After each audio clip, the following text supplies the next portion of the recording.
The Shipwrecked Wanderers. Meanwhile, the rest of the royal party who had plunged into the sea from the king's ship was wandering in another part of the island. Among them were Alonso, King of Naples, and his brother Sebastian. The Shipwrecked Wanderers. Meanwhile, the rest of the royal party who had plunged into the sea from the king's ship was wandering in another part of the island. Among them were Alonso, King of Naples, and his brother Sebastian, Antonio, the usurping Duke of Milan, Gonzalo, an honest old counsellor of the King of Naples, with Adrian and Francisco, two of his lords. Exhausted with the labour they had undergone, the whole party, with the exception of Sebastian and Antonio, presently fell asleep. Antonio, not content with having driven his own brother from the Dukedom of Milan, now began to suggest treachery to Sebastian, the brother of the King of Naples. Ferdinand, the son of the King of Naples, he said, must certainly have been drowned. His only daughter, Claribel, was married and far away in Africa. In fact, they were at this moment on their way home from her wedding festivities. There was therefore no near heir to the throne of Naples. Antonio suggested that Sebastian should seize the kingdom of Naples, as he himself had usurped that of Milan. He pointed out how easy it would be to slay King Alonso as he lay there asleep. In fact, he offered to do the deed himself, while Sebastian, at the same moment, was to put an end to the faithful Gonzalo. The other lords would offer no resistance, but would willingly agree to any suggestions made to them.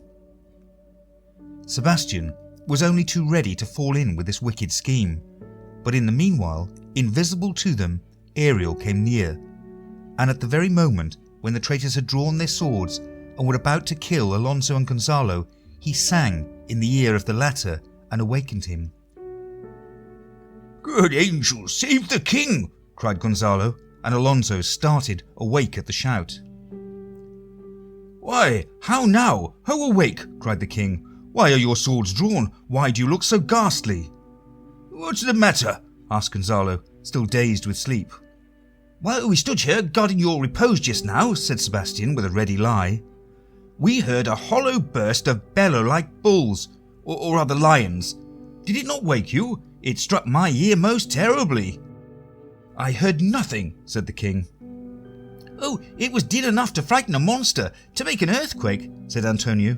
"Surely it was the roar of a whole herd of lions." "Did you hear this, Gonzalo?" asked the king. "Upon mine honour, sir, I heard a humming, and then a strange one, too, which wakened me. I shook you, sir, and cried out. As my eyes opened, I saw their weapons. There certainly was a noise. We had better stand on guard, or leave this place. Let us draw our weapons."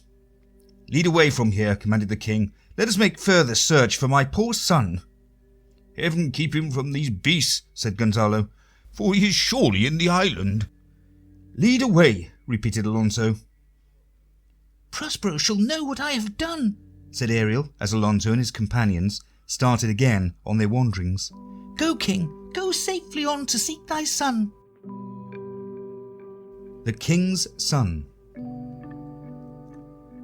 Prospero, in order to carry out his plans, pretended to be very harsh and severe with the young Prince of Naples, and he set him a heavy task, to remove and pile up some thousands of logs.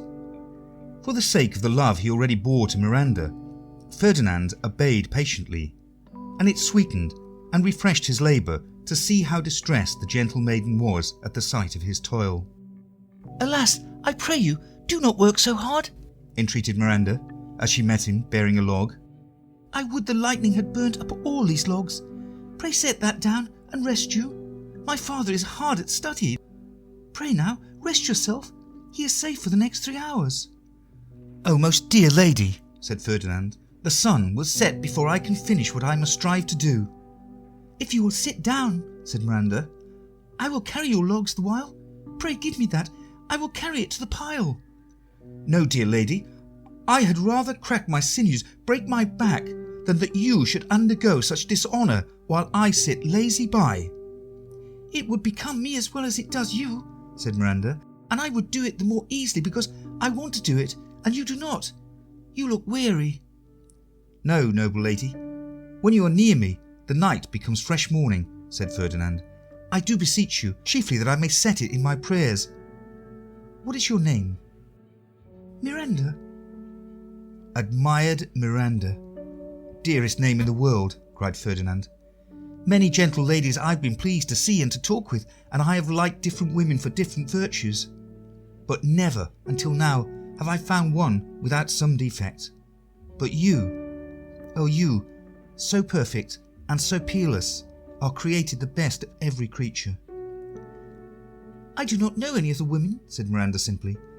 I remember no woman's face save from my glass mine own. Nor have I seen others that I may call men, except you, good friend, and my dear father. I do not know what they may be like, but in simple truth, I would not wish any companion in the world but you, nor can I imagine anyone whose look I would like better.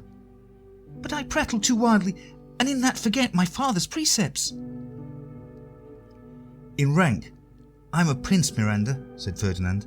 I think a king. Would it were not so, for he thought his father had perished with the ship. I would not for one moment endure the slavery if it were not for you. The very instant I saw you, my heart flew to your service, and for your sake I carry these logs patiently. Do you love me? By heaven and earth, I love, prize, and honour you beyond all limit of everything else in the world. Miranda's eyes filled with tears of joy. I am foolish to weep for what I am glad of, she whispered. Why do you weep? Said Ferdinand. Because I am unworthy to offer the love I desire to give, said Miranda. Much less to take what I shall die for if I do not have. I am your wife if you will marry me. If not, I'll die a maid. You may refuse to have me as your companion, but I'll be your servant whether you will or no.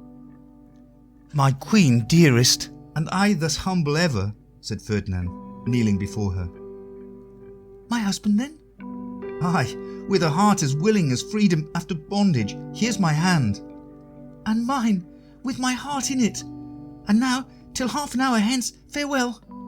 1,000, cried Ferdinand, and so they parted.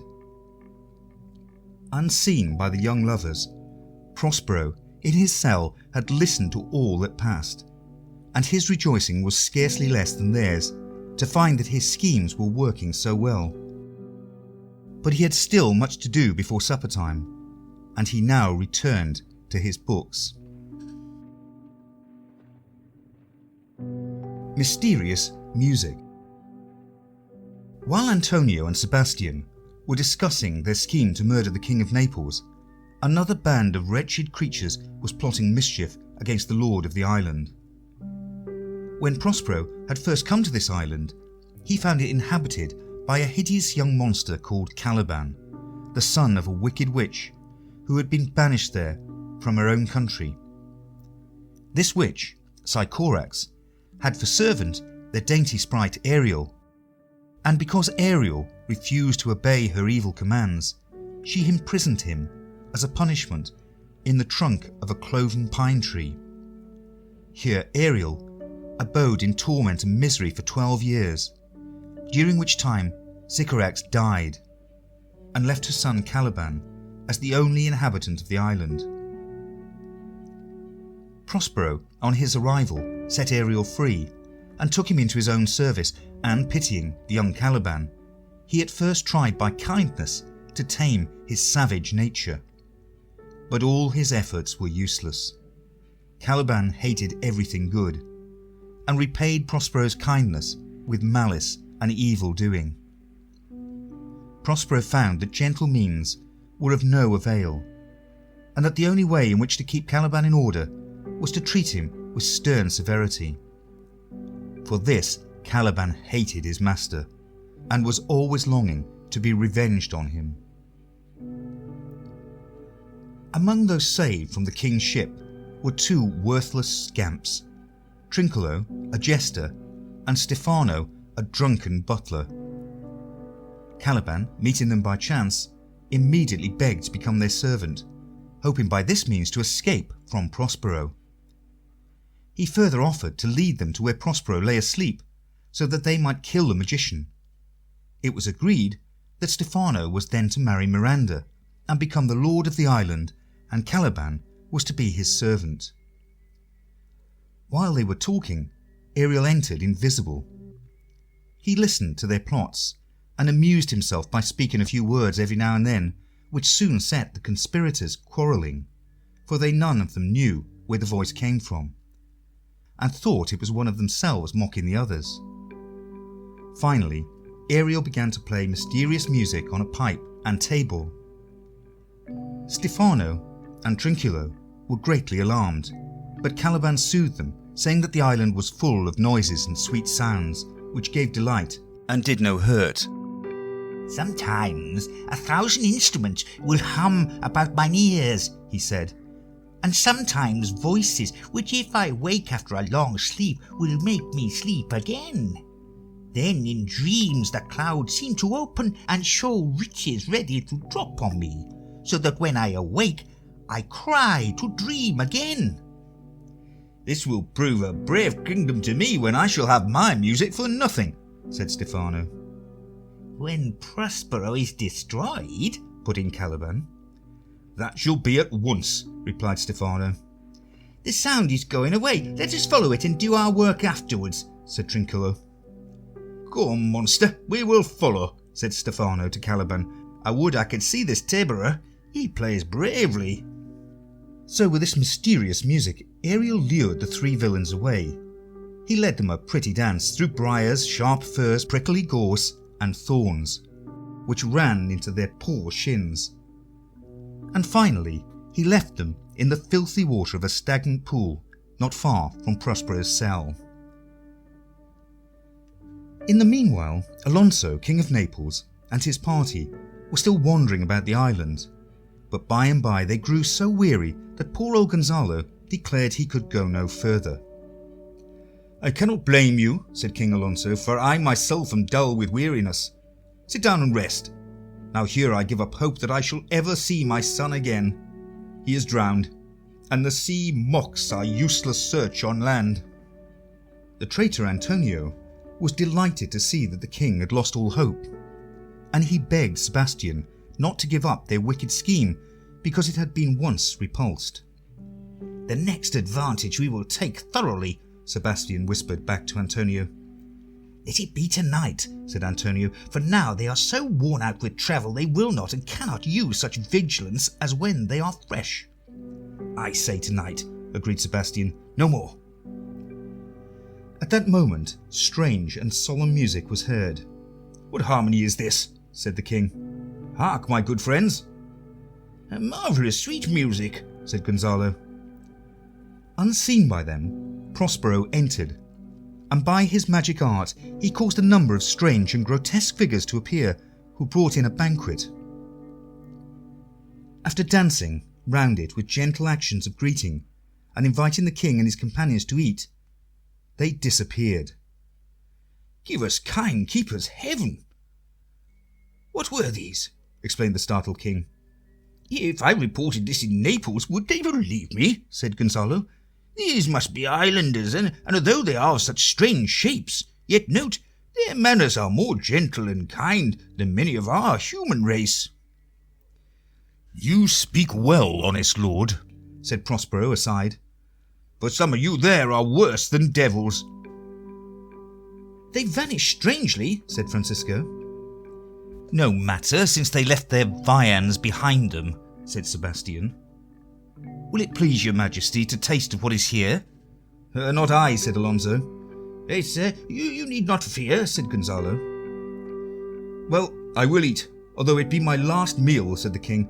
"Brother, and you, my Lord Duke of Milan, do as we do."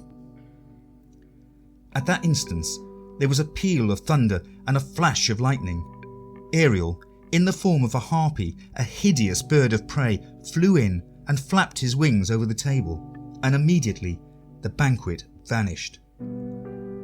"You are 3 men of sin, whom destiny has cast upon this island because you are quite unfit to live among men," he said, addressing Alonso, Sebastian, and Antonio. Enraged, they drew their swords, but Ariel only mocked at them. "You fools! I and my fellows are ministers of fate. Your swords might as well try to wound the winds or stab the water as hurt one feather of my plumage. If you could hurt, your swords are now too heavy for your strength, and you cannot lift them. But remember, for this is my business to you, that you three supplanted the good Duke Prospero from Milan, cast him and his innocent child adrift on the sea, which hath now revenged it. The heavenly powers have delayed punishment for this foul deed, but they have not forgotten it. And now they have incensed the sea and the shore and all creatures against you. They have bereft you, Alonso, of your son, and they pronounce by me that lingering perdition worse than any death shall fall in this desolate island on you and all your ways, unless you heartily repent and amend your life." Ariel vanished in thunder, and then to soft music entered the strange shapes again, and with a mocking dance carried out the table on which the banquet had been spread. "Bravely done, my Ariel," said Prospero aside, while the King of Naples and his companions stood mute with amazement. "My charms are working, and these my enemies are quite astounded. They are now in my power, and here I will leave them while I visit young Ferdinand, whom they think drowned, and his and my loved darling." "In the name of heaven, sir, why do you stand with that strange stare?" asked Gonzalo of the king. "Oh, it is monstrous, monstrous!" cried the conscience-stricken Alonso. "I thought the billows spoke and told me of my wicked deed. The winds sang it to me, and the thunder pronounced the name of Prospero. Therefore my son is drowned, and I will lie with him fathoms deep below the waves." So saying, he hurried from the spot, followed at once by Sebastian and Antonio. "All three of them are desperate," said Gonzalo. "Their great guilt, like poison, which takes a long time to work, now begins to bite their spirit. I do beseech you," he added to the lords-in-waiting, "follow them swiftly and hinder them from what this madness may provoke them to do."